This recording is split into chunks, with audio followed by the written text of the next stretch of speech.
we doing? Hit like and subscribe. You're watching the Marc Lamont Hill official YouTube channel.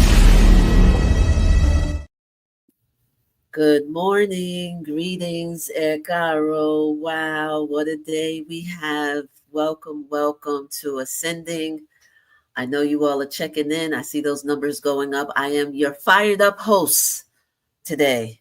Y'all know we got a lot of stuff to talk about today. Y'all know we have a lot to talk about today. But we're not going to break our rhythm. We're going to stay on point. We're going to stay with our rhythm. So tell your people, you know how we do. Tell your people to come in. If it's Saturday morning live at 11 a.m. Eastern, then you're at Ascending. We are now officially your favorite place to be. I'm just claiming it. So we have a lot to talk about, but we're going to jump right into bookmark.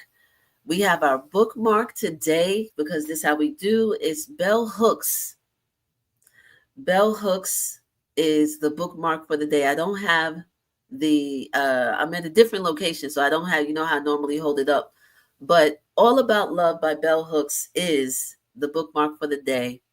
We're going to hear some words by our beloved, may she rest in peace, our beloved activist and writer. We're gonna play something at the end, and you're gonna see how it all ties in.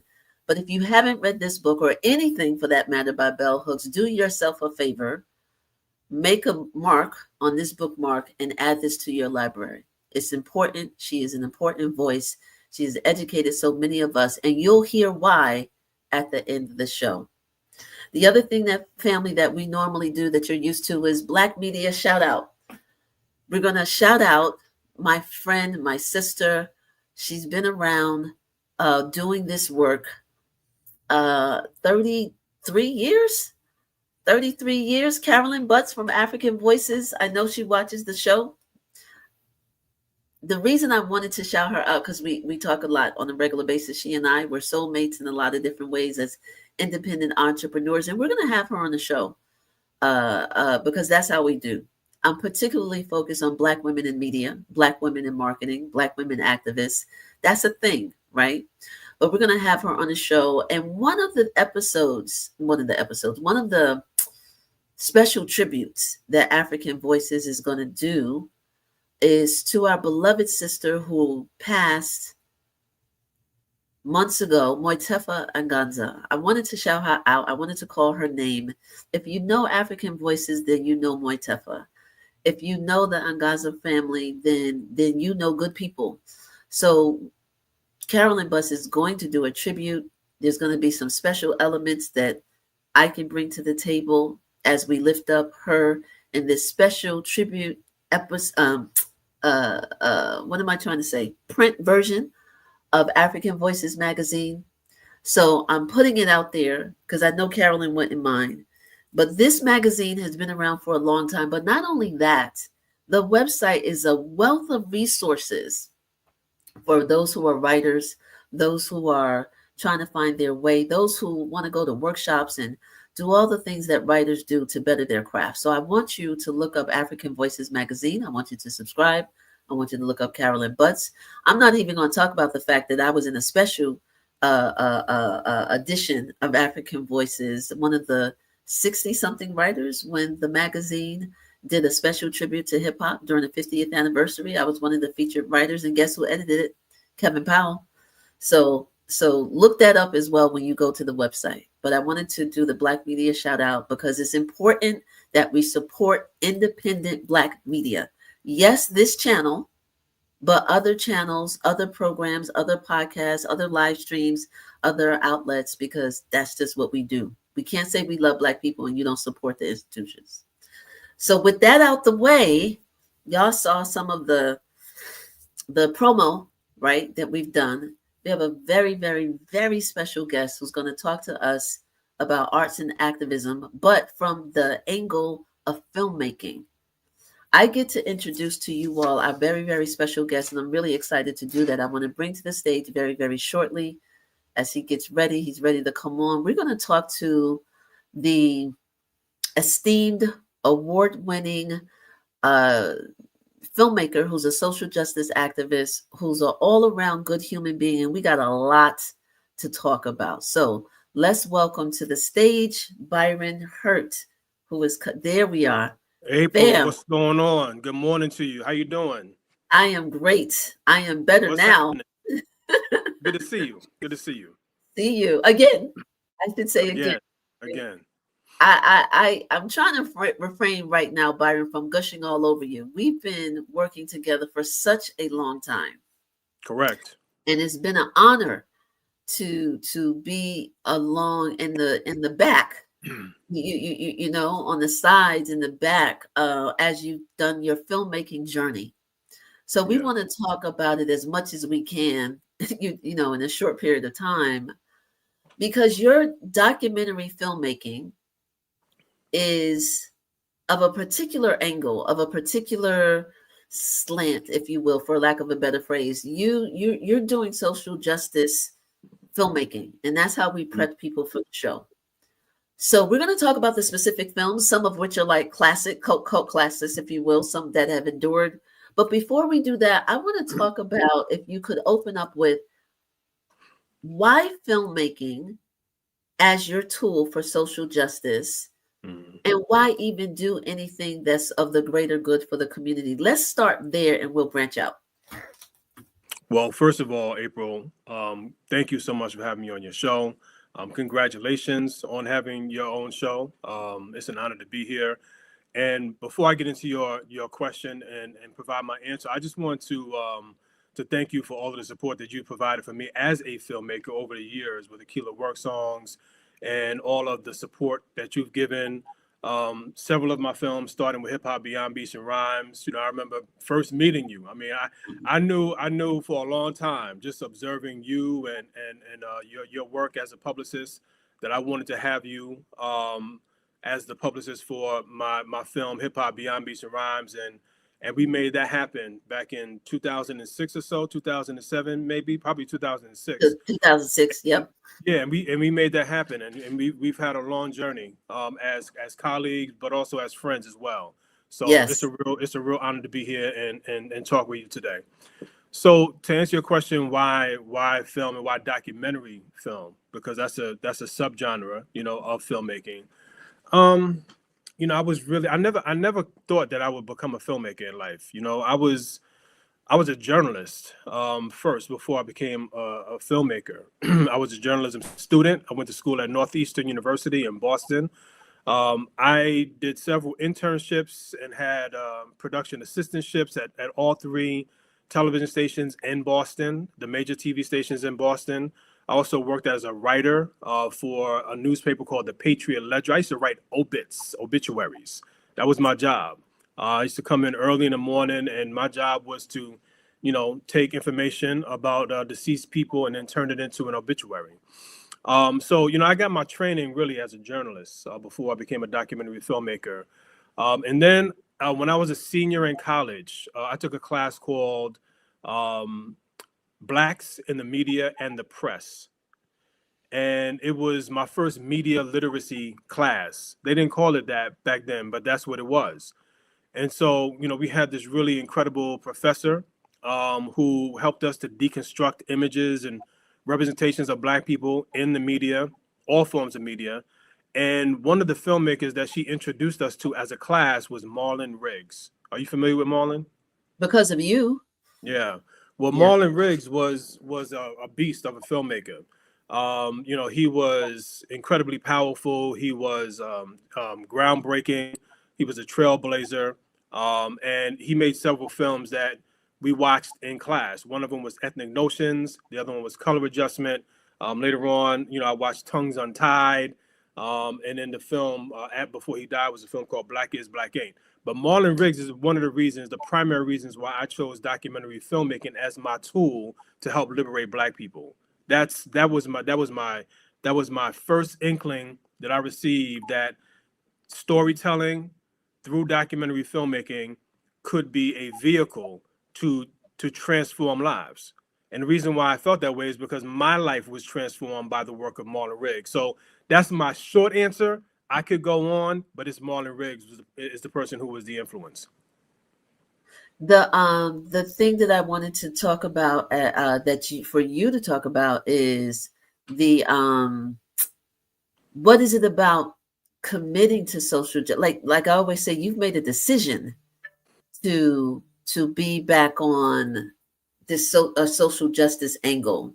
Mhm. Yep. So why do you give a damn? Why do you Well, care about these as I told issues? you, but I started as a journalist. And so, I used to do internships and production assistantships at TV stations. And so, as an intern and as a PA, I got the opportunity to see a lot of news feeds that came from all over the world, various places around the world. And so I was able to see raw footage of social unrest and, um, you know, uh, more background information. Today they call it BTS, behind the scenes footage of violent crimes and other things. And I thought to myself, wow, like there's so much more to these stories. And I felt like TV news, television broadcasting news, really did not present like an accurate picture of what was going on. It did not provide adequate context about why these situations occurred and what was going on around the world.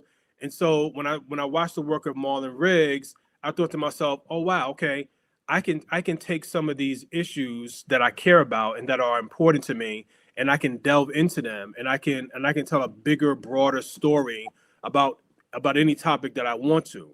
And so I saw myself as I was heavily influenced by the previous generation of civil rights activists and people from the Black Power movement, the Black Arts movement. And so I wanted to stand on their shoulders in some way, and I felt that filmmaking was a powerful tool to reach millions of people at one time, to have an impact. And so that's why I chose film, and I decided to sort of merge filmmaking with social justice storytelling. Right. A lot of people know your groundbreaking film, I think it's fair to say, is Hip Hop Beyond Beats and Rhymes. Yeah. 2006. I mean, we were making it in 2005. Hmm. But before that, because that's so popular, now I want to get to the one before that. Um, I Am a Man, Yeah. right? That was, but outside of the yearbook chronicles that you did, Hmm. right? Yeah. I Am a Man. Let's talk about that, and then let's go straight into Soulful Junkies, and why that has endured. But let's talk about I Am a Man first. So the film before Hip Hop Beyond Beats and Rhymes was I Am a Man, Black Masculinity in America. And um, that really came out of my own personal experiences as a quarterback at Northeastern University, a black quarterback at Northeastern, and really sort of coming to terms with the fact that um, black men were treated very differently in the United States than were white men. And so I also got involved with a program called the Mentors in Violence Prevention Program, which is a gender violence prevention program that was founded by Jackson Katz. And so I started Groundbreaking, learning. right? Fair to say, Yeah, groundbreaking groundbreaking. work I for mean, it was one of the first battering intervention programs. I shouldn't say battering intervention programs. It was a bystander intervention program yes, yes. that was created by Jackson Katz, and the goal of the program was to educate and inspire boys and men to to challenge other men about sexism and all forms of violence against girls and women. So And is I that hold on, that was Jackson Katz and others, right? It was a collective of people, yes? Well, Jackson Katz he was sort of he was the creator of the program. It was supported by Dr. Richard Lapchek. Jackson Katz is also a scholar as well. So Dr. Jackson Katz it was the program was based in Boston and housed at the Center for the Study of Sport in Society, which was led by Richard Lapchek, Dr. Richard Lapchek. Jackson worked under Richard Lapchek, and then they hired me to be a part of this program called the Mentors in Violence Prevention Program. So I say all of that to say that learning about gender issues and doing the work of talking to a variety of different boys and men around New England at first, and then around the country, and then eventually around the world, sort of gave me the framing to make I Am a Man, Black Masculinity in America. So that's how that came about, and that was a project that allowed me to merge my desire to tell stories as a documentary filmmaker, but also focus on gender issues, race and gender issues. And so that's how that came about. Right. Yeah. Right. And provided the foundation, for lack of a better phrase, for what has become this classic film, Hip Hop Beyond Yeah. Beats and Rhymes, right? You were a badass to critique hip hop in the way that you did in that film, Mhm. right? That was a bold level of courage, and you often, during that time talked about it was a loving critique of Yeah. hip hop. Can you explain that, please? Well, I'll just start by saying that Hip Hop Beyond Beats and Rhymes took off where I Am a Man stopped. It was a continuation of my exploration of masculinity in America, and in this case, Black masculinity, Latino masculinity. So, because I am a hip hop lover, I consider myself to be a hip hop head, Hip hip hop hop head? fan. Yeah. I wanted to explore the representations of masculinity in hip hop. Now, remember, I took a class when I was a senior called Blacks in the Media and the Press.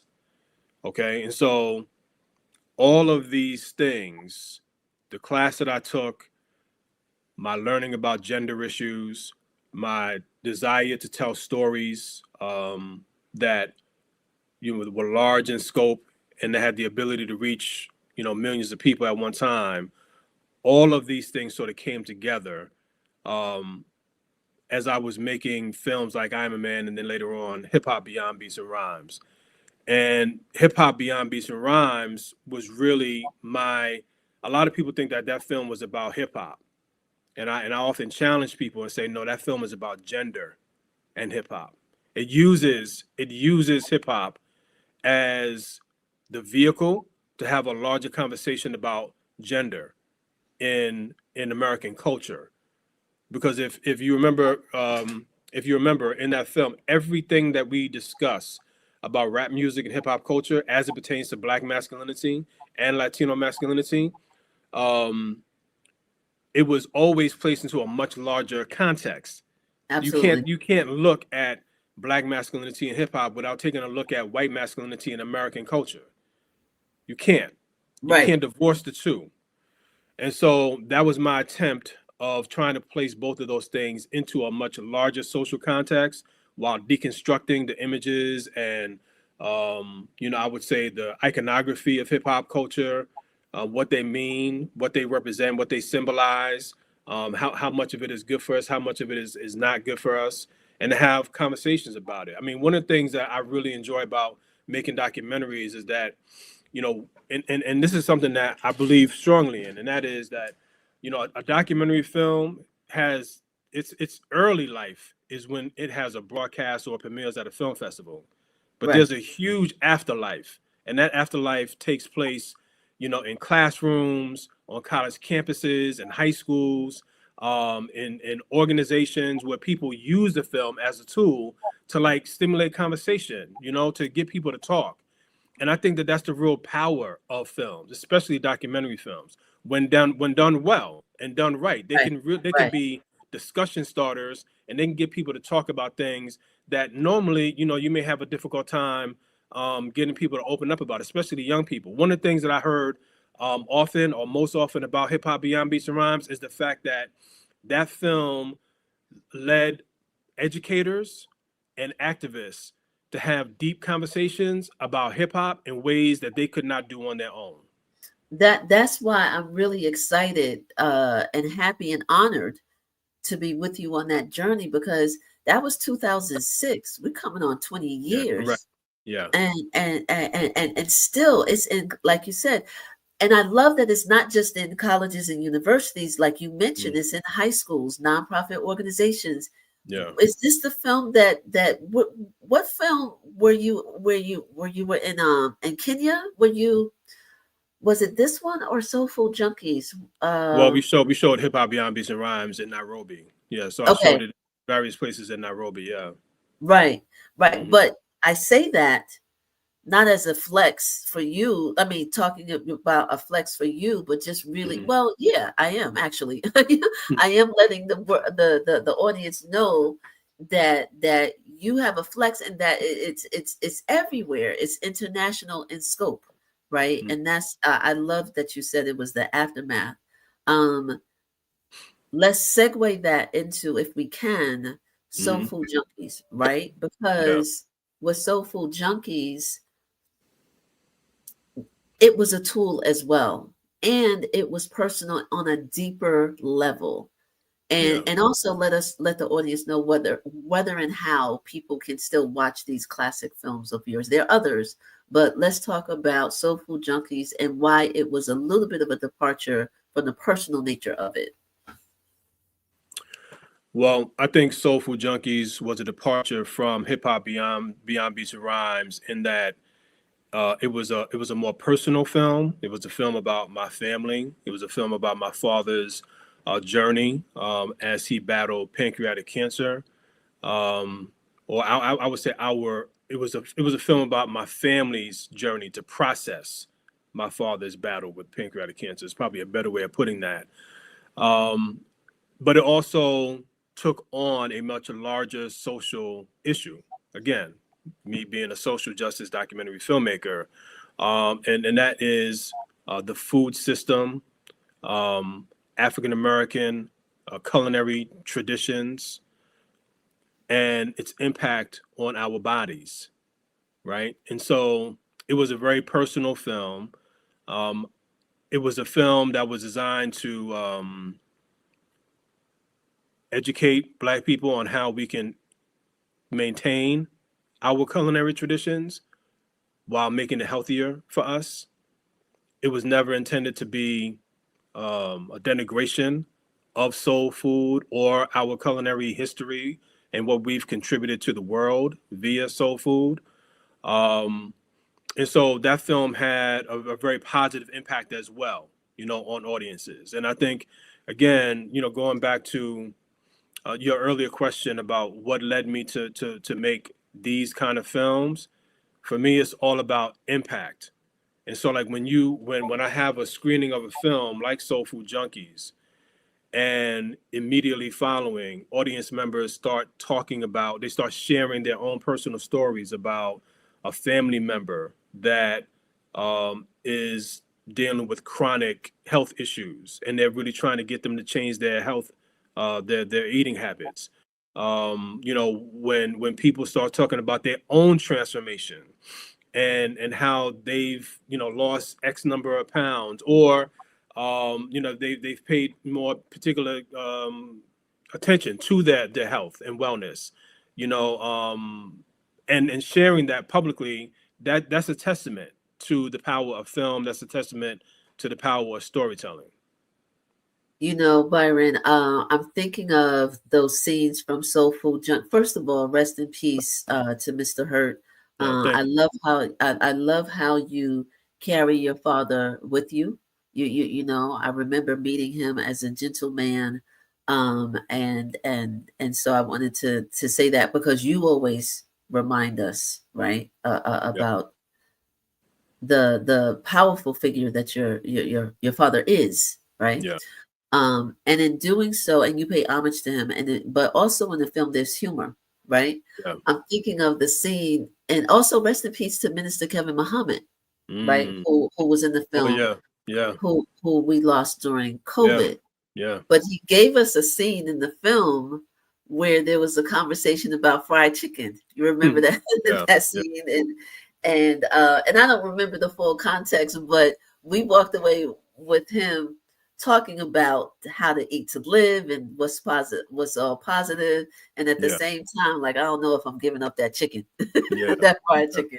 So Well, there was, mhm. yeah, there were several moments like that. In Soulful Junkies, Mark Lamont Hill had Yes, another famous soundbite about hot sauce, keeping hot sauce in his bag, and then there was a scene where I was basically forced to eat from this cauldron of pork and corn and all right? I stuff that they forgot, put I together forgot that for part. the young lion. Yeah. So I mean, levity is important when you're telling stories, but especially about big social issues. Whenever you can find a moment to make people laugh, that's always a good thing. Yeah, yeah, for Hmm. sure. Yeah, Mark was talking about. Mark has been in a couple of your films. For everybody who watches Night School or who's familiar with this particular channel, if you know Mark, then if you haven't yet discovered Byron Hurt's films, you'll see Mark in a number of them actually, because that's the connection.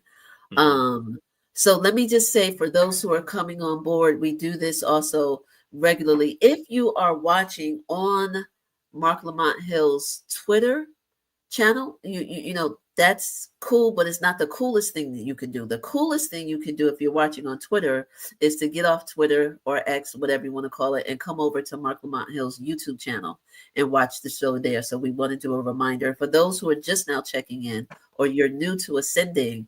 When I said in the beginning we have a lot to talk about, we have a lot to talk about, and there's no way we're not going to talk about what happened to our brother Raz Baraka. So stay tuned to the end because we're going to talk about it. He and Hmm. I communicated via text this morning, actually. So a tad of an update. So stay tuned to the end. Byron, I just wanted to share that because we do let people know how to support Black independent media is to Yeah. watch the show and to watch it on YouTube. So on that part, let's talk about a big issue, Byron, if I can segue to the other popular film that Hmm. you've done what two years ago and change, right? This one was every film is extra different, right? Yeah. Hazing, what you did, I know it changed you as a human being. I know that. You've talked about how making that film, the 10-year journey of Yeah. you, the proud member of Omega Sci-Fi Fraternity Incorporated that you are, Hmm.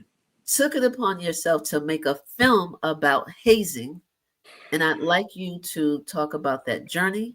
I'd like you to talk about the work that is upcoming. Hmm. And we're gonna turn it over to you and give us your insight on that journey and that topic. Yeah. Well, you talk about hazing being a 10-year journey. That was not my original plan, April. My original plan was to make that film in about 2 years max. And I thought that I had, the ability and the experience to do that. But as one of the challenges with documentary filmmaking is fundraising and getting the money necessary to complete the film. And so um, that's really primarily what took so long to make that film. But I will say this though, that 10-year journey of making the film, I think served the story and the storytelling because it enabled us to tell a very nuanced, layered story. It allowed us to make sure that we covered all of our bases and figured out where our blind spots were and get the necessary feedback that we needed prior to the film being released to the public. It allowed us to show the documentary to some of the primary participants in the film to get their feedback and to let them know what was coming for them on a personal level because the film was going to be sharing their deeply personal stories. I think hazing, we talked about Soul Food Junkies being a very personal film. I think Hazing by far is my most personal documentary film. It is the film that I think is most intimate in terms of my own journey and my own story. And it took a lot for me to actually get there. So it was a challenge, both from a creative standpoint, right, in terms of telling a story about a big, broad issue that covered not just fraternities and sororities, but marching bands and sports culture and other places where hazing culture exists. And so that was a challenge from a stylistic and creative standpoint. But it was also a challenge figuring out how much of my story to tell, how to weave my story in and out of all of these other stories that we featured in the film. It was definitely a creative and intellectual challenge, all the way through.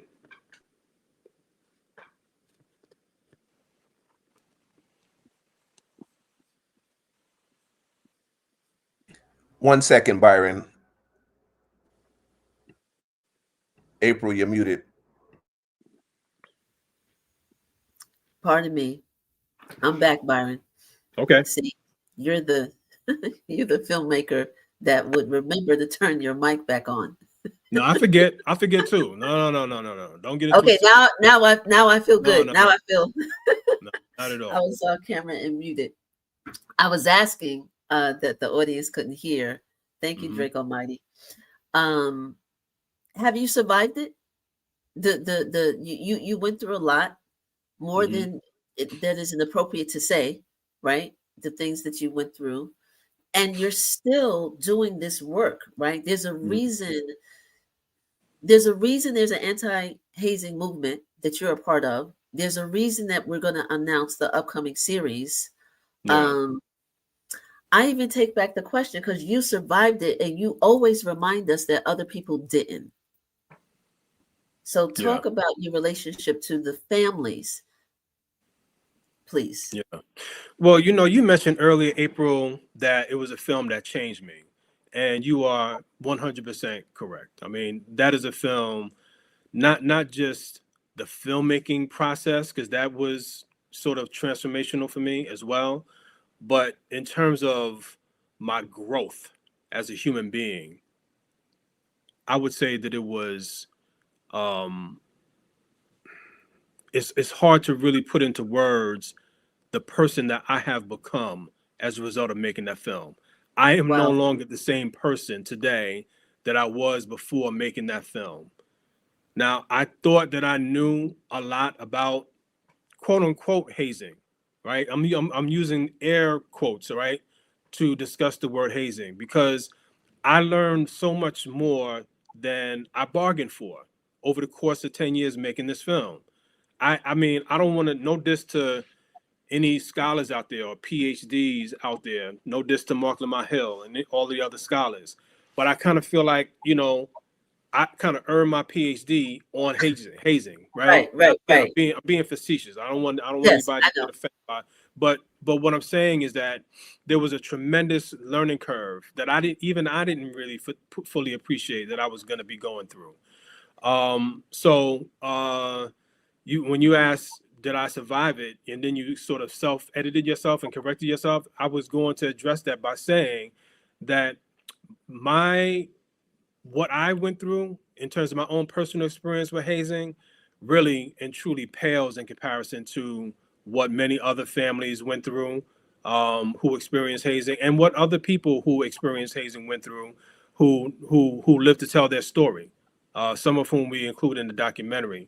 So I've become, I think one of the great benefits of making the film is I've become very close to some of the people who I featured in the film, like Pamela Champion, her husband Gerald Champion. They are the parents of Robert Champion, who was the Florida A&M marching band drum major who was beaten to death by his bandmates.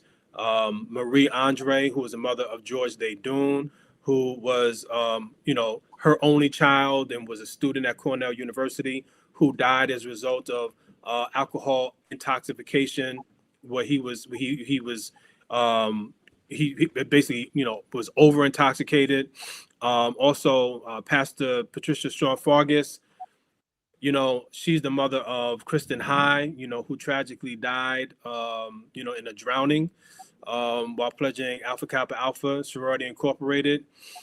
So I've become very close with these families and these women in particular who were courageous enough to share their stories, who are courageous enough to continue to fight for the legacy of their children and to create awareness about hazing. So as you mentioned, we're going to be launching a 4-part series, that features the film, but also addresses several topics within hazing culture. And so hopefully people will be able to tune in for that, starting next week, Wednesday. Well, one of the things that I think was so outstanding is, like you said, how the journey has changed you. I want you to, if you would, give us an example, right? But I Yeah. also want to talk about beyond how it changed you Hmm. into a better and different human being. I would like you to affirm and share with the audience here how many people, whether it was public or private, in the D9 community, Yeah. and you can talk about the D9 community that was like, thank you, Yeah. and Yeah. found their Well, voice and their courage because you did this, and they thanked you because they were grappling with it. Can you talk about that a little bit, please? yeah, I mean, I'll first start by talking about, what has changed about me. And that is I have zero tolerance for hazing or any sort of abusive rituals that are designed to degrade, humiliate, or abuse anyone in order for them to become a member of an organization or a group, regardless of their willingness to participate. I mean, that is the definition of hazing right there. Okay. Right. I have a zero tolerance policy on that. I didn't always feel that way. I do now. I don't know how you can form a relationship with a parent who has lost their child to abusive rituals that they call hazing, without being changed. There has to be something wrong with you from an emotional standpoint if you walk away from any sort of conversation or any sort of relationship and not be changed. Right. So that was a fundamental shift for me. The other thing is, I was very fearful, and you know about this because we had many conversations. I was very fearful about the response to this documentary, primarily from my fraternity brothers. I was deeply, deeply concerned about what my own fraternity would think about me, feel about me, say about me. I'm a member of Omega Psi Phi, by the way, and so that was a really big source of anxiety, and concern for me for most of those 10 years. And then, as you recall, and I'm sure that you remember this very vividly, the day or the moment where, the trailer of the film was released, and there was a firestorm that came as a result of people within my fraternity and within the D9 who saw the 30-second trailer of the film. There was a lot of paranoia. There was a lot of anger. There was a lot of, who is this guy? What is he doing? Why is he doing this? Why is he going there? Why is he giving up these secrets and that sort of thing? So there was that sort of negative response. I would say a fear response, really, because that's really what it was a fear response to something that they had not yet seen. And Right. so we had to deal with that. And so some of my fears along those lines really came to pass. But because I had done the work along those 10 years of preparing myself, and I remember you and I having conversations where you told me that I needed to fortify myself, which I did. I did things like I sought therapy, you know. I did a tremendous amount of self work. But I also leaned on some of the things that I had learned earlier on when I was doing the gender violence prevention work, where I really thought deeply about the words that men are called for standing up in support of girls and women, the ways in which men try to feminize other men by calling them like, a bitch or a pussy or a faggot or all of these different pejorative words to make them feel like they're not manly.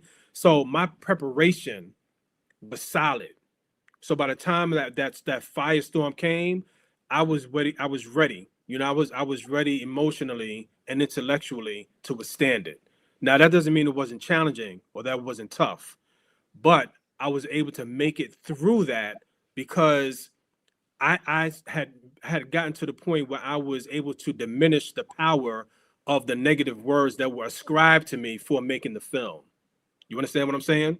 Absolutely. So Absolutely. that is what helped me to get through that moment. That's how I survived that firestorm, right? And Yes. again, I'm gonna go back to the therapy because the therapy was very helpful, right? What I would consider to be a culturally competent black therapist, right? Who helped me, process what I was going through. And I'll never forget one thing that she said to me that was critical in my own understanding about the response to the film, and that was this. She said, Byron, she said, you spent 10 years working on this film, and before that, you spent even longer working on issues around manhood and masculinity. And she said, what you have to remember is that a lot of people who are seeing this film for the very first time have not done that work. So you have to give them some grace because they haven't done the work that you've done so far, right? All of this time. And so she Yeah. said, if people respond negatively, it's because you've done something, you've created something that makes them feel deeply uncomfortable. It puts them in conflict with themselves, right? Yes. So what they are projecting onto you is their inner turmoil around what you have revealed about this issue. Wow. That's how I got through it. That's That how was you got through powerful. it. That is hearing it. Hearing it is powerful. Um, that's an amazing, insightful human being. That woman that shared that with you, Byron. I'm triggered in a positive way right now because I want to talk about. I want you to talk about what some people might say is a contradiction, right? Mm-hmm. Because here you are as a proud Omega man, right? Mm-hmm. Like you all right, I gotta edit myself for real. You're still that person, and and anybody that watched the film knows that you are a proud member you're proud to be a part of the D9 community. Period. Yeah. Right. Yeah. But in the face of all of this that's happening, you still like address what might appear to be a contradiction. Yeah. Well, I think the bigger to put it in a bigger, larger context and to frame it a little bit differently, I am a Black person who is a part of the Black community, right? This larger Black community. And a subset of that larger Black community is the Divine Nine, or these 9 organizations that were created or formed Mm, to provide space for college educated Black people to form bonds, to come together, to do community service, to address political issues, to engage in social activities, et cetera, et cetera. I'm a part of that subset of the community, and so just as I seek or have a desire to like uplift my larger community, I have the same desire to uplift my fraternity, and the D9. And so I saw the need to make a film that addressed this issue. I was inspired by stories of people who had suffered from abusive rituals, right? Going through processes in the Divine Nine. And so I saw it as an opportunity for me to make us better, to make us stronger, right? Um, to challenge that contradiction that exists in us, right? The idea of brotherhood and sisterhood, this notion that you have to break somebody down in order to make them better. I just wanted to challenge that, right? As a member. So right. I don't know. I don't know if that's the contradiction that you speak of, or if you're talking about the fact that I was both a hazy and a hazor. I mean, is that the contradiction that you're also talking about? Well, Because I'm glad you brought it up because I was talking about the contradiction that might appear to some as a contradiction that you did this film that challenges and reveals the ugly side, right, of yeah, fraternities and sororities, and not only because mm-hmm, the military is in there, yeah, right? The yeah, hazing that yeah, happens in the military. I think that you left out some groups that yeah, haze, right? yeah. All of the scholars that are watching, we know that a lot of y'all were hazed en route to get your PhD. You know what I mean? So you talk about hazing, period, and specifically as it relates to D9, you talk about it, you reveal that ugliness, but then you're a proud member. I was talking about that contradiction. But I'm glad that mm, you brought up that your journey and how you earned your symbolic PhD, like you referenced, is because you used to haze people. yeah. You talk about that. Hmm. So Yeah. that is a contradiction as well. Was. Yeah. Yeah. Yeah. Well, that is true. And I felt like it was very important for me to be honest about that, because I didn't want to make a film that was going to be intellectually dishonest, and I Right. didn't want to be dishonest to my audience. Um, but I also felt that strategically it was important for the person making a film about hazing, um, had the credibility to Yes. talk about it, to talk about That it part. publicly. That part. Because I was very much aware of the fact that the messenger is really important. And if the messenger is an outsider and someone who cannot relate to the world, the world of the D9, that messenger would be easily dismissed. And Yes. so I knew that it was critically important for me to sort of ground myself as somebody who was, um, a member of this world, right, through and through. Yeah.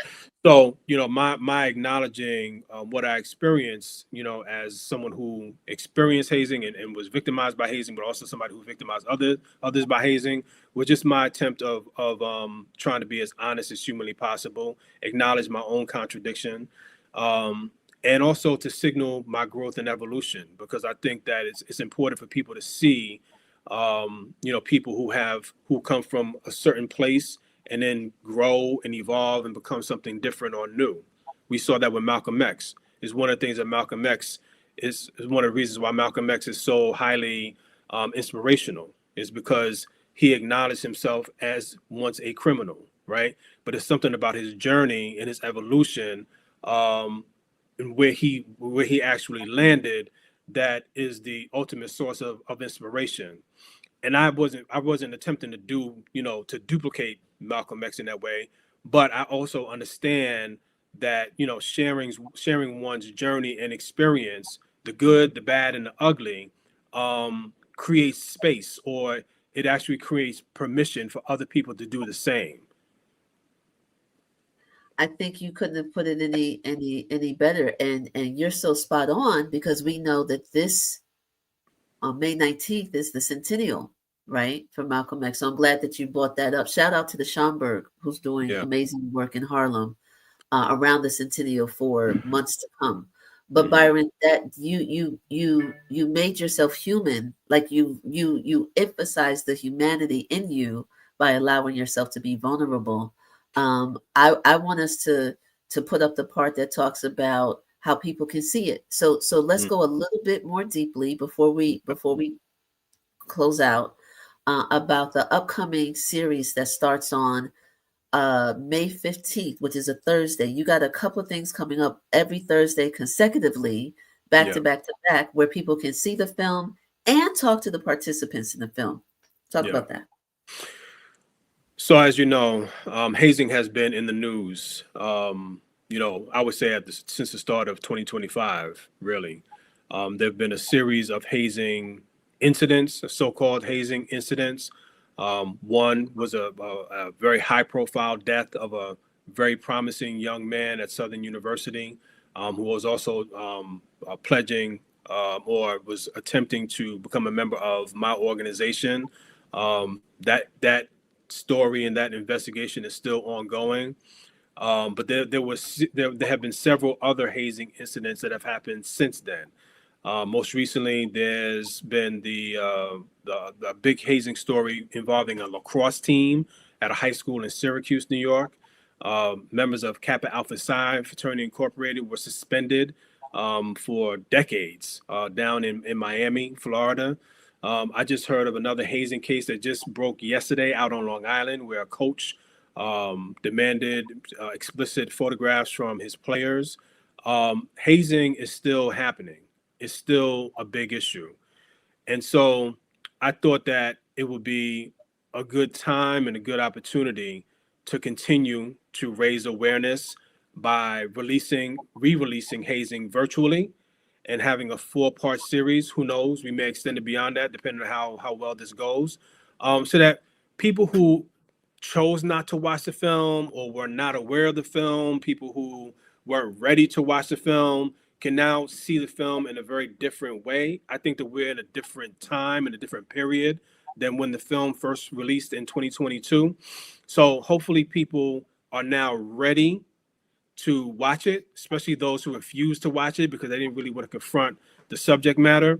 I'm hoping that they come, and bring themselves to the table, watch the film, and then listen to people who have been impacted by hazing on a firsthand basis, or people who are deeply knowledgeable about the issue, who shed light on it. Right. So you said this is virtual. Yeah, right. So I'm doing something new. Yeah. So I'm working in partnership with a platform called Gather. And Gather is a place where it's just that you gather people together virtually. They join, a virtual screening. They can also, I can also have public screenings on Gather, but in this case, we're having a virtual screening. And all you do is you join, just like you join this call. You go to a link, which is going to be provided on my social media pages. People can just click on that link.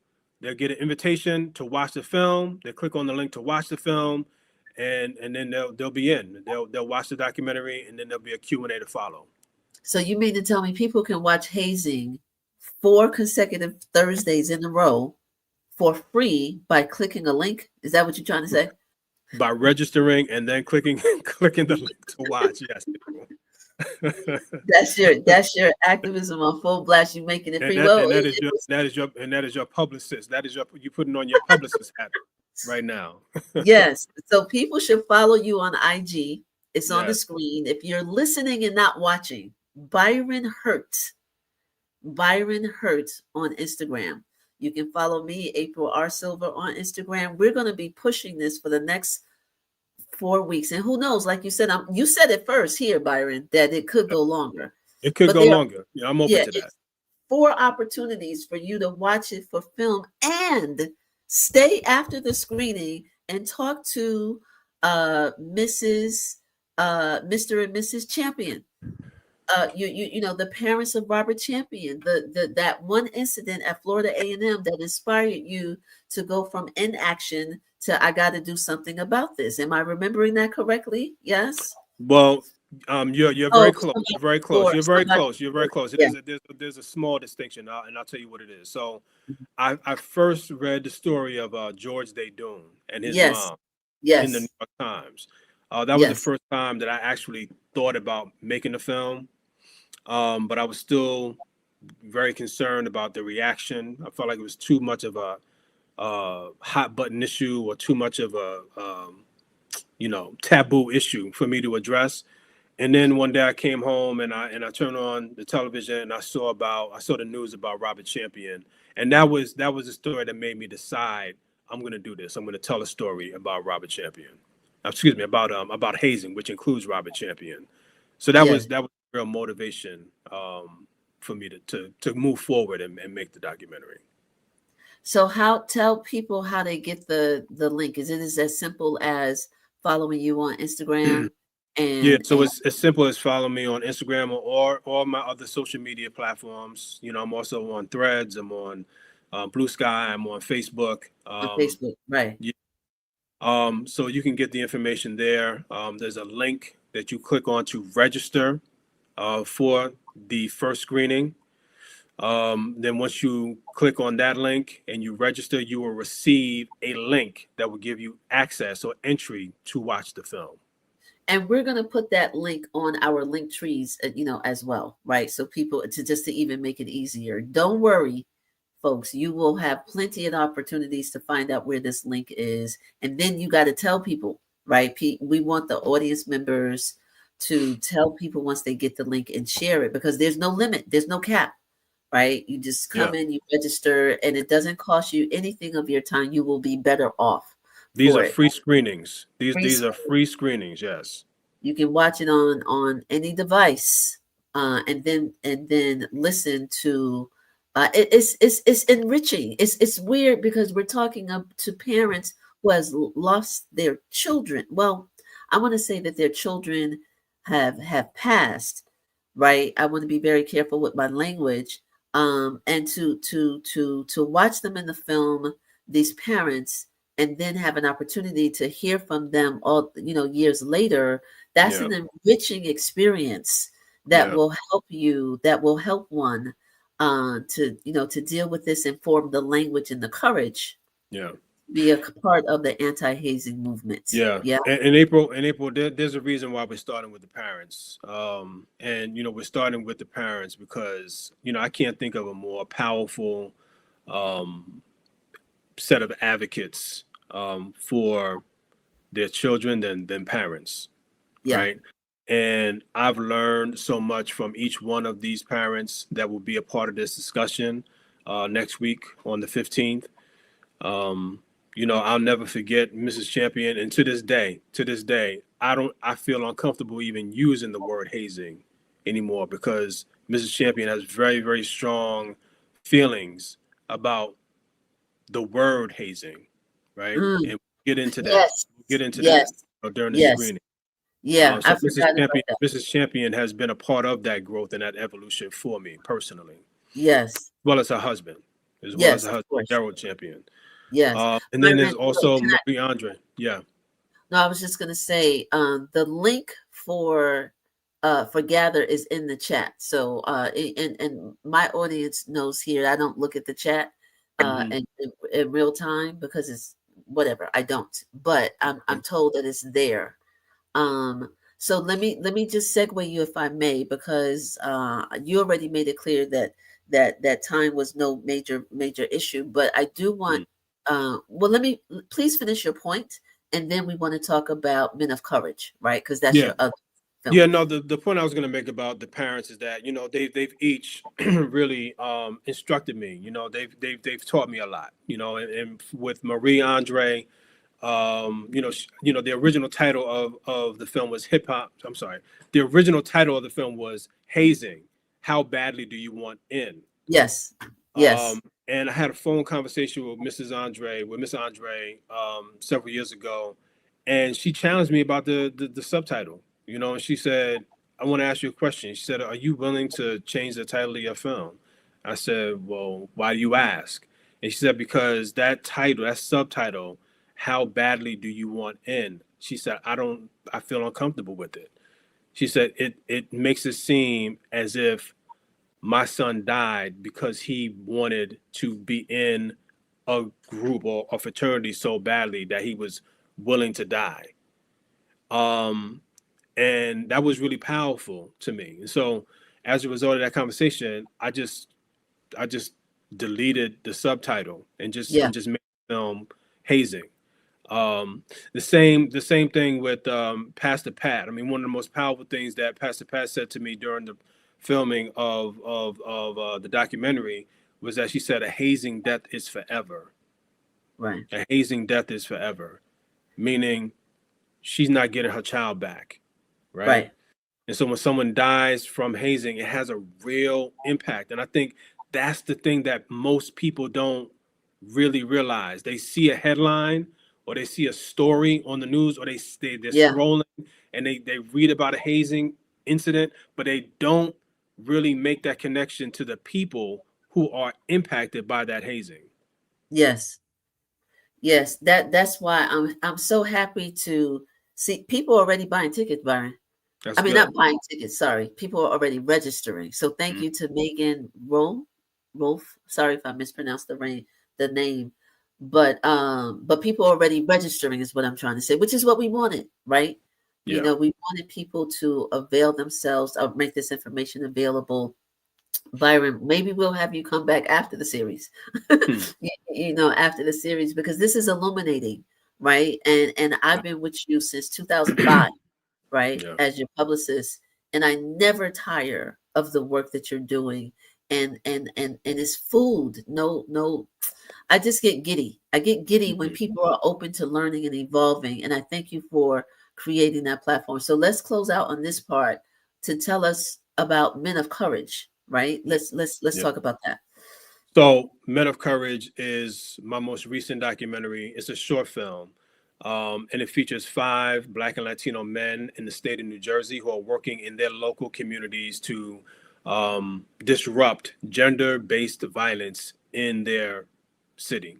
So we feature 5 guys. One is from Paterson, New Jersey. One is from Newark, New Jersey. One is from Trenton, New Jersey. Another is from Salem, New Jersey. And then finally, Atlantic City. And so we just kind of sort of feature them, and we highlight or underscore the work that they're doing with boys and men to educate them on how to end the cycle of abuse in their communities. Well, I don't know a better segue, Byron, and you're welcome to stay. If you have to go, that's fine. But I don't know a better segue to what we're about to talk about briefly about what's going on in New Jersey and what happened yesterday with our brother Raz Baraka. I want for you, though, before we get into that, to say thank you.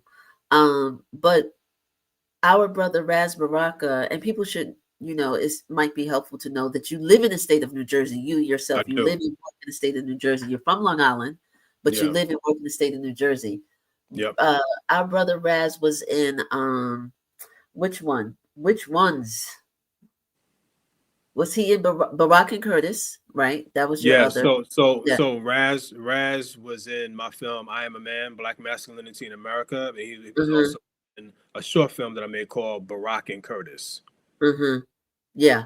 So and for those who don't know or being introduced to your work, Marc Lamont Hill was in Food Junkies. We just mentioned that.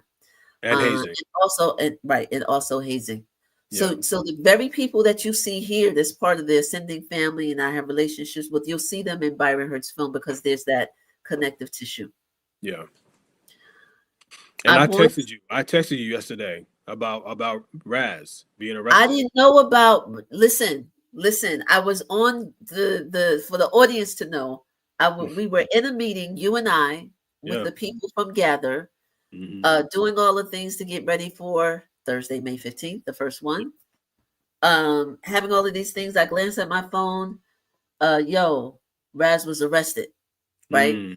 That was your text to me, essentially. Yeah.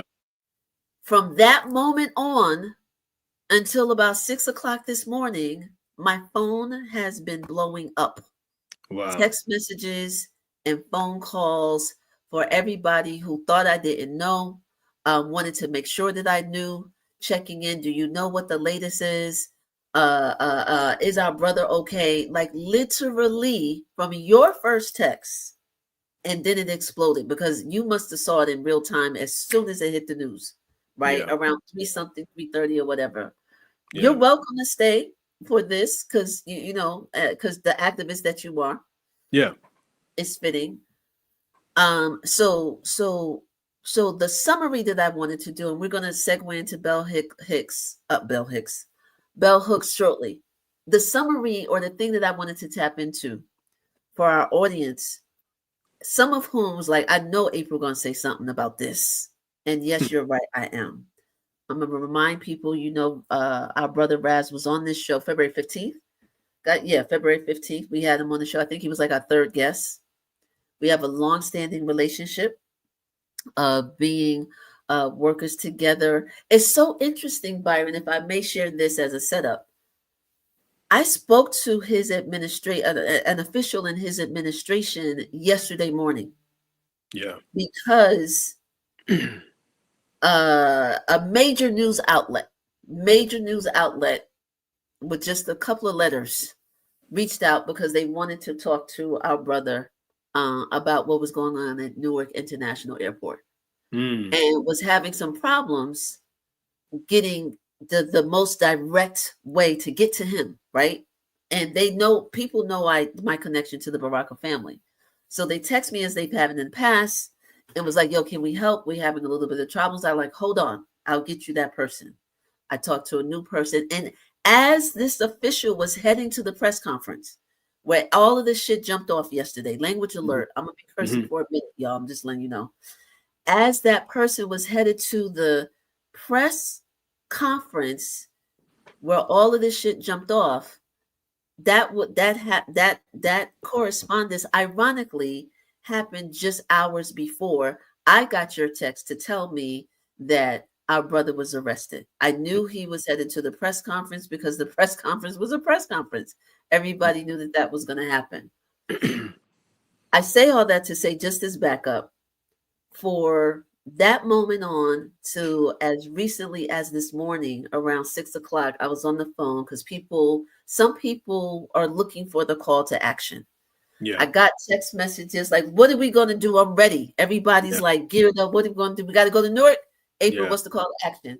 Have you Yeah. heard from so-and-so, whatever? And I'm checking in, as well. And people just went to Newark, right? Because that's how some of us do, right? Yeah. We ready, boots on the ground, right? Mhm. Some people I had to talk off a ledge, right? Because I'm like, you coming from where to go to Newark? Mhm.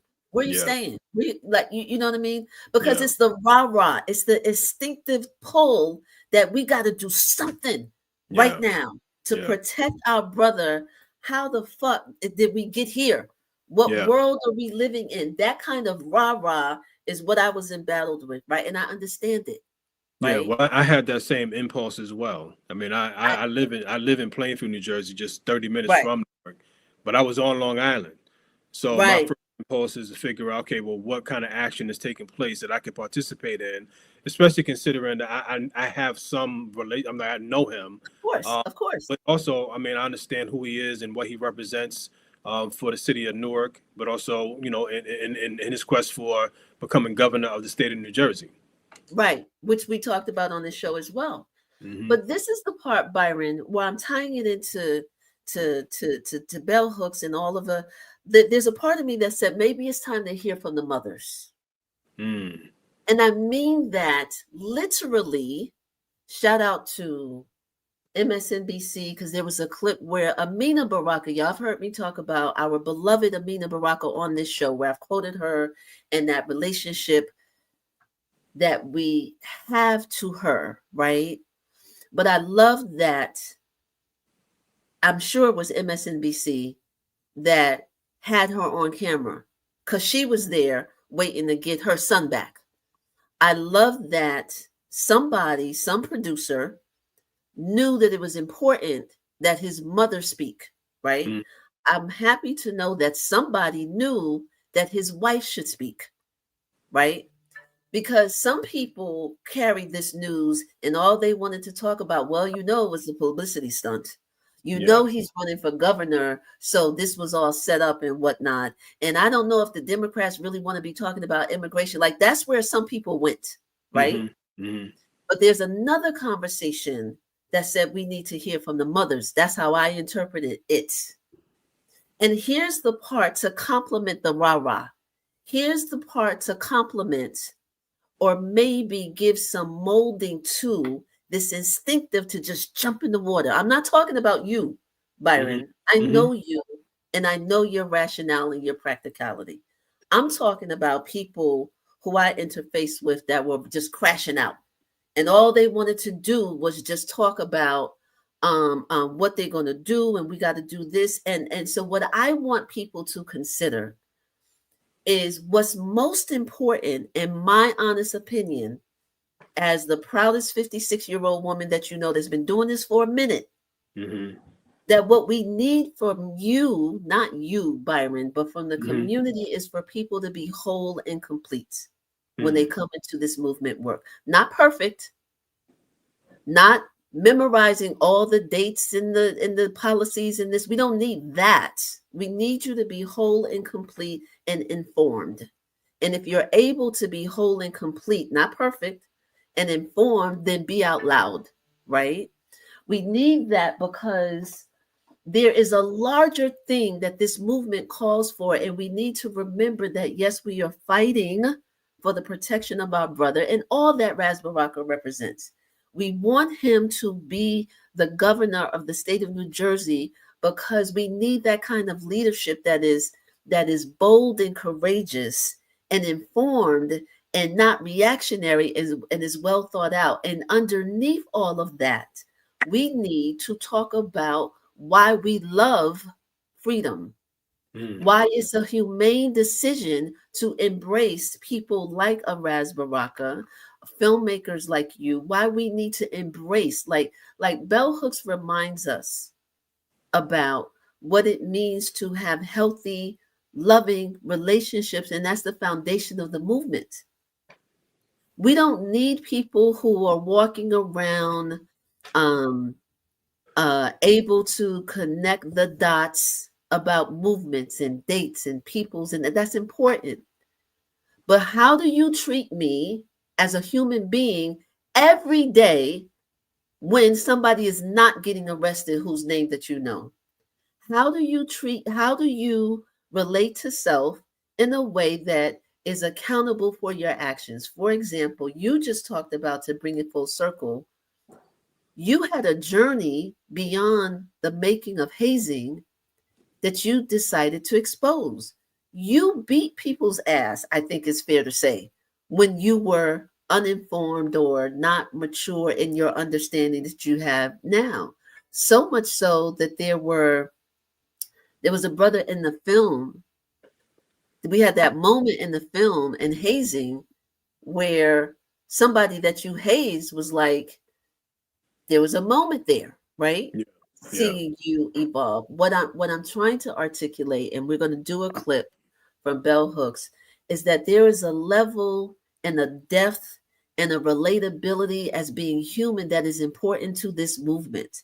There is a level of self-reflection, because if you coming into the room and all you got is rah-rah and you ready to fight and you ain't done no inner work, then you're not ultimately good in a wholesome way for movement work.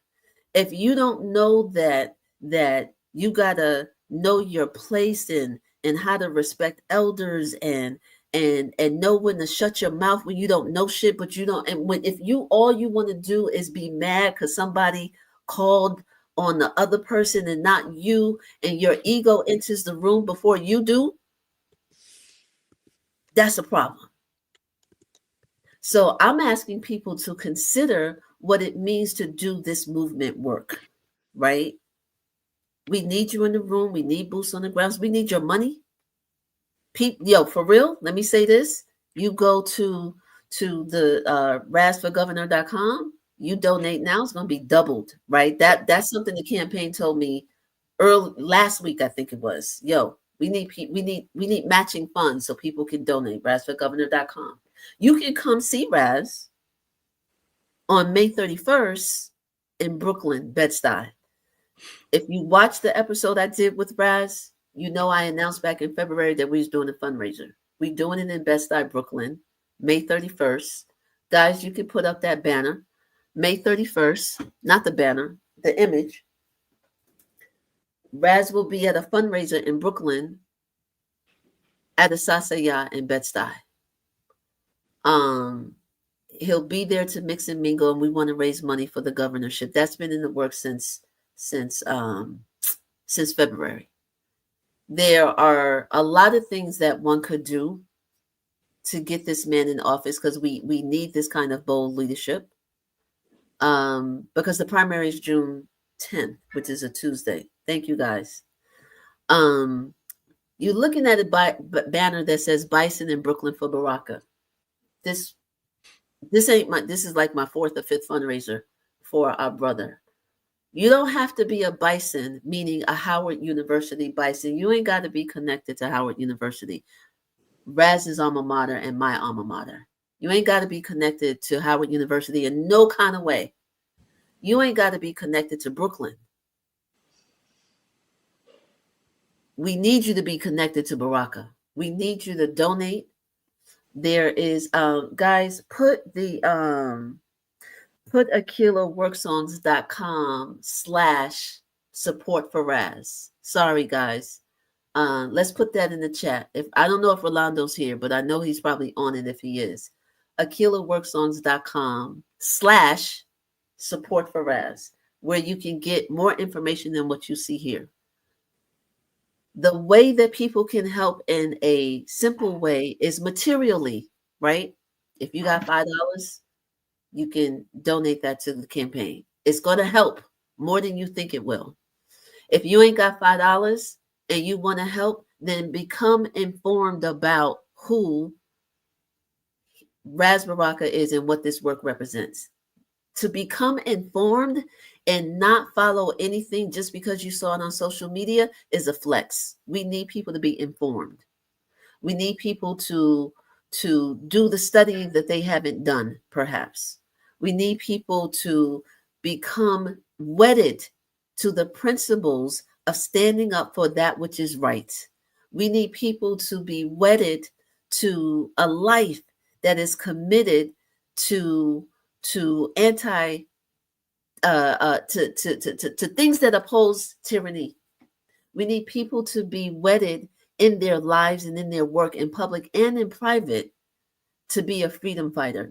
And we need people to do that inner work so that the movement can have you whole and complete, not perfect, but whole and complete, not perfect, but out loud. We need that from the community at large. It's bigger than Raz. It is about Raz, but it's also about standing up for the things that we know are right. This is a country that wasn't right before November, but it's worse now. It's worse now. And your indecision about where to stand, whoever is still trying to decide, is a problem. You're wanting to not do anything because you know you got issues, or somebody didn't call on you, or you said this a long time ago and nobody was listening to you, and all of that ego shit that comes up because we're human beings. That's a problem. That's a problem. So if you haven't worked that out, that inner work, then please move out the way. And everybody who's ready to fight, then there are some simple ways that you can do that. Thank you for putting up that. That is a way you can donate now, today, to the campaign so that we can get that leadership out there. I will tell you, in my texting with our brother over the wee hours, he will be back on the show. We don't know what day yet. Hopefully we'll announce. If you go to AkilaWorksongs.com, sign up to the email list, follow me on social media, we will make that announcement. He will be on an independent Black run media outlet to talk about this, as he has been in the past. So this is a source of information. Marc Lamont Hill official on YouTube is a source of information about the activist work that we need in our community that must be enduring. Byron, I've said a lot. I had to get that off. I couldn't sleep, but I needed people to the rah-rah and the boots on the ground is important. I'm not belittling that at all. I know from my point of view also that if people are not doing inner work to fortify and mature as human beings and see us in a loving way, then it's a problem. We're going to spend more time talking about your issues and your ego and your hurt feelings because you walking around talking about, I'm smart, I can do things. Yeah. That's what I see a lot. That's my shout out to the Godfather movie. Thank you, guys. Let's listen to bell hooks.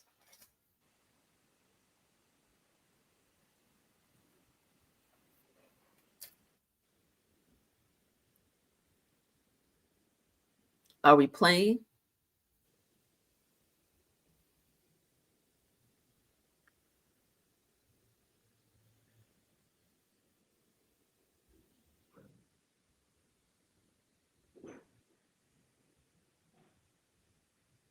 All right. It looks like we have some issues. Drake Almighty, I need your guidance. Let's try it again. All right. So we'll maybe we'll put this in the on the watch page. All right. So all right, it ain't ready. Well, April, if I may, one yes, of the things I wanted to say about Bell Hooks, who I had the great fortune of meeting and interviewing for my film, I Am a Man, Black Masculinity in America. Bell Hooks was all about inner work, self-work, healing, growth, evolution. And as a man, I was incredibly inspired by her call to boys and men to transform ourselves by taking a deep look at patriarchy and the system of capitalism and the ways in which boys and men have been socialized and conditioned to see ourselves as superior to girls and women, and challenged us to question notions around heterosexuality and um, um, hetero privilege, right? And also the violence that many boys and men commit, not just toward girls and women, but also the violence that we inflict upon ourselves. And for me, her books, particularly the Will to Change, is one of the most powerful books that I've read, because it spoke so powerfully to the culture of masculinity and what is needed for all men to work toward like freedom and equality and true justice for girls and women. Byron, I think you're spot on about that. And the clip that I wanted to share was her talking about all about love. We Mm. can bring me back, but and it was a 4 minute clip, right? But it was an important clip that I found just this morning when I was trying to figure out what the bookmark is going to be, and she talked about the misunderstandings that we have about love and in our relationships, but she tied it to social justice work, right? Yeah. That's why I wanted to see it. And I was out for real talk. I was like, oh my God, it's 4 minutes. People ain't gonna sit through that. And I was like, yeah, but that's okay. Right. Mm. You know what I mean? But her her connection and talking about that, um, how we raise our children and what we say and what we don't say when we abuse our children, and what that inner work looks like and how it impacts the social justice movement is why I wanted to definitely bring that to the forefront. And that's why I said maybe it's time for us to hear from the mothers. And it warmed my heart to see Amina Baraka and Raz's wife on the interview, um, because that's a well-rounded part of this, and so that's why I wanted to do it. So sorry folks, the clip that I was going to bring, it's on YouTube. You can search bell hooks, all about love, and you'll find the clip. The first four, it's a 20-minute clip. The first 4 minutes is what I wanted to bring forth. So we played it earlier, but it didn't play here. But Byron, I appreciate you bringing that context and having had that conversation, the conversations with her. um so yeah, I want to give you the last word, Byron, and then I'm going to go to the comments. So in whatever way you'd like to round all of this up, the Yeah. floor is yours, friend. Well, I just want to say thank you, April. Thank you for all that you do. Thank you for bringing this to the table. Thank you for your support of Roz and what he experienced yesterday, and highlighting the importance of his campaign. And finally, I just want to say for all who are still here and listening, please, if you have the time, check out the screening of Hazing.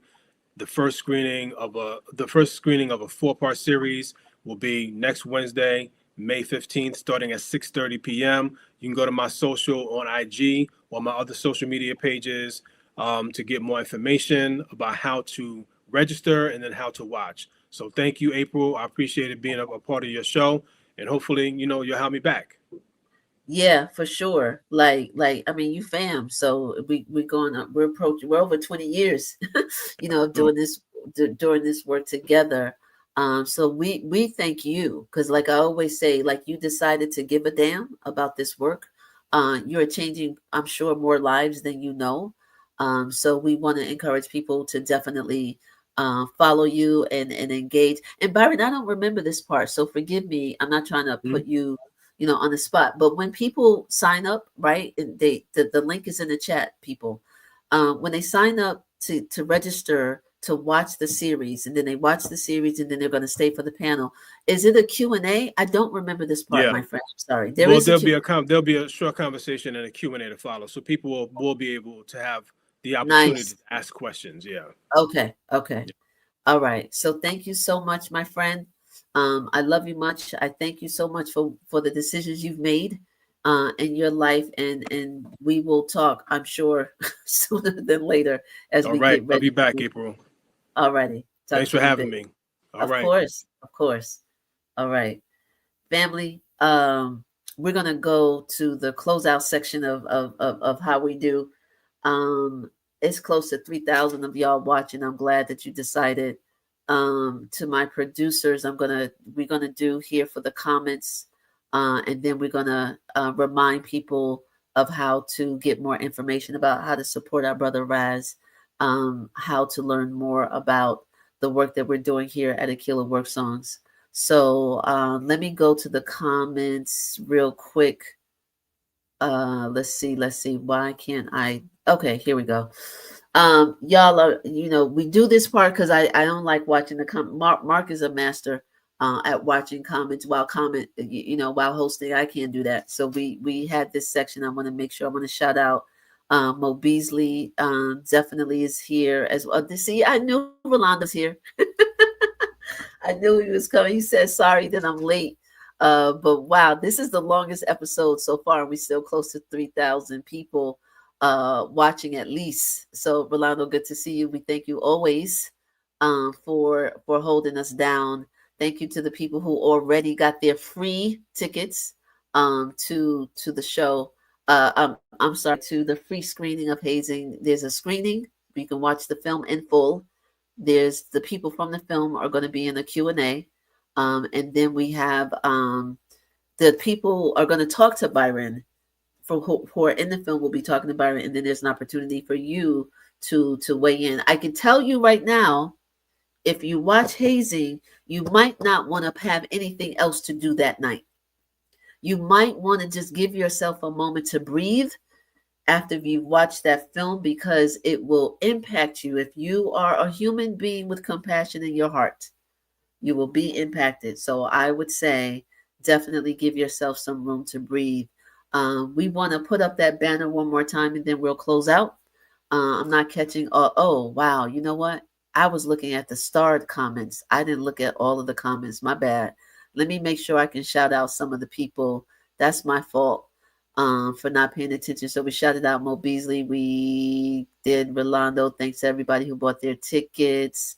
Did we do the people where people are coming from? I don't know where y'all watching from. And let's see. I see a lot of good activity in the chat. I wanted to, yes, everybody. This person said that Marc snapped on Piers Morgan. Yeah, he did.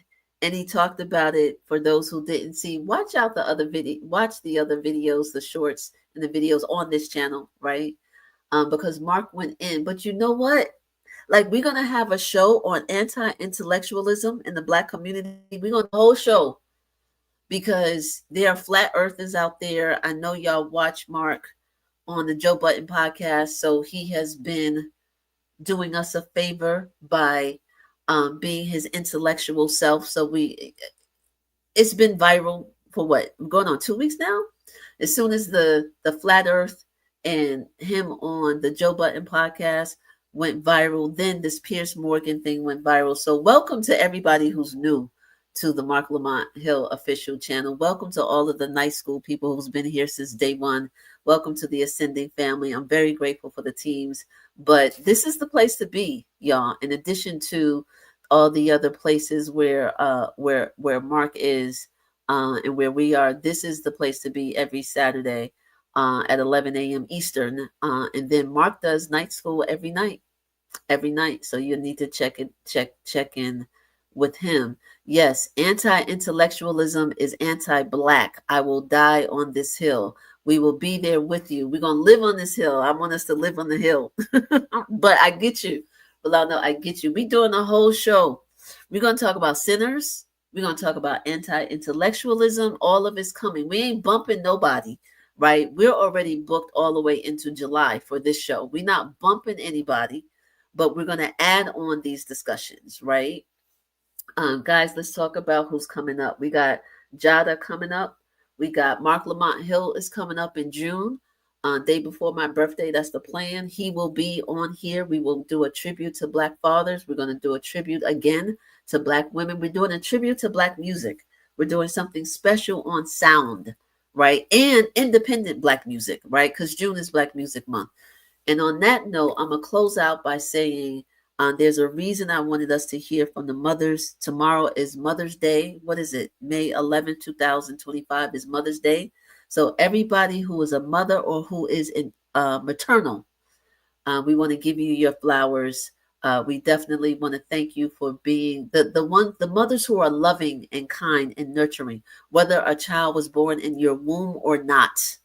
You may be a mother by birth, you may be a mother by bond, you might just be maternal like I am. I've not birthed a child, but I know I'm motherly and kind and loving and all the good things that we know about mothers. That's what we want to lift up this day before Mother's Day. And everybody who's graduating, especially those from Howard University, congratulations. So, on that note, family, remember to follow on social. I'm going to feed the beast. There's more content coming on social media. Follow me, April R. Silver, on social media, wherever you are on social, and my agency, Akila Work Songs. Definitely like and subscribe for this channel and support this independent work that Marc has made available to us. On that note, family, stay up. We will see you next week.